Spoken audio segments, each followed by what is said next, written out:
الدولة تخدم أسيادها بلا كلل، لا تتركوهم وراءكم لاذين لحكامهم ولا ملل، فالغدر في دمهم يجري خاصة عجوزهم هبل، فهم للصهيون خداد عنكم أشعارهم ونظم الجمل، ظالم ومظلوم أي أنتم من الدول، حتى الصليبيين رق قلبهم وخرجوا للشوارع على عجل، ما أنتم فكان آخر من للتضامن نزل، حيي فيكم رجلا صادقا في تضامنه أمسكه العساكر وللآن معتقل، أحيي فيكم رجلا صادق في تضامنه أمسكه العساكر وللآن معتقل، إن المجرمين لا خلاق لهم يدسون السم في العسل، وما شعاراتهم إلا دغدغة للبعر خوفا من حراك أو جدل، إن للشواكر قلوب رقيقة لتحكمها يكفي أن تتقن الكذب والدجل، لن تحتاج للقوة معهم فالكراغل يستوطن في قلوبهم الوجل، يا أحفاد الحركة ألا تحسون بالعار والخجل،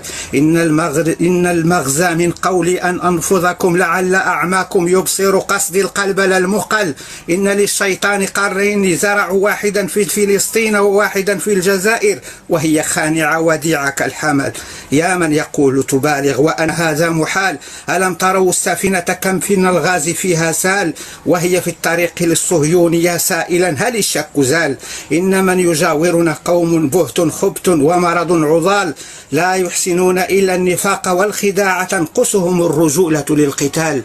وتحياتي للجميع. الله أكبر. ما عسانا نقول الله المستعان. تنين